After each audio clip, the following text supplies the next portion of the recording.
મસ્ત બકરું હાથમાં આવ્યું જાતે બલી ચલાવવા માટે. આ જાતે જ ચરાઈ દેવું. વાહ જાતે જ. એટલે બકરીનું આવડું નેનું બચ્ચું લઈને ચો ઉપડ્યા હો. મસ્ત બચ્ચું લાવ્યો યાર, પાળવા લાવ્યો કુ. ના ભાઈ ના, પાળવા માટે નહીં, અમારા માતાજી બાધા હા ને એટલે લઈ જવાનો.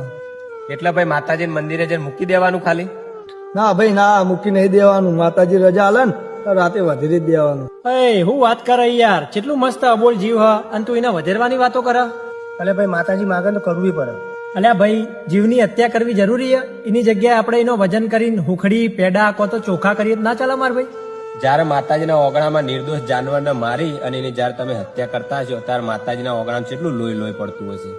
શું કરીએ યાર, માતાજી માગે એમાં અમે શું કરીએ? એવો કયો માતાજીને કીધું કે નિર્દોષ જીવની મારા ઓગણામાં લાઈને હત્યા કરો?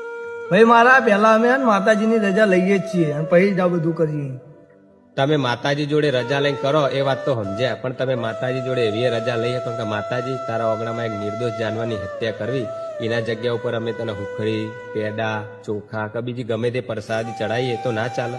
વાત તો તારી સમજવા જેવી ભાઈબંધ, પણ શું કરીએ, જે થતું હોય એ તો કરવું પડે ને. માં તો જગતનું પાલન પોષણ કરવા વાળી અને આખા જગતની રક્ષા કરવા વાળી માં હ. એ કોઈનો જીવ લેવાની રજા આલા ખરા મારા ભાઈ? એના માટે તો તમે એમના બાળ બચ્ચા હો ને, જાનવર એમના બાળ બચ્ચા જ છે. જો કોઈ દેવ કે દેવીના ઓગણામાં આવા નિર્દોષ જાનવરોની હત્યા થતી હોય, એક દેવ કે દેવી ખુદ જો કોઈ બીજા જીવનો ભોગ માગતો હોય, એ તમારા જીવની રક્ષા કરે ખરા? બાકી તમને જે ગમે ખરું મારા ભાઈ. રાધે રાધે. અમે તો તમને સમજાયા મારા ભાઈ, હવે તમને જે યોગ્ય લાગે ને એ ખરું. જય શ્રી રામ.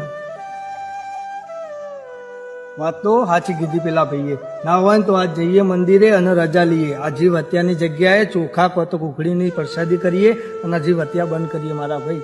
વાત તો સાચી ભાઈ. વાત સાચી હોને. और जिस देवता को प्रसन्न करने के लिए किसी निर्दोष के प्राण लेने पड़े, वो देवता प्रसन्न करने के योग्य नहीं.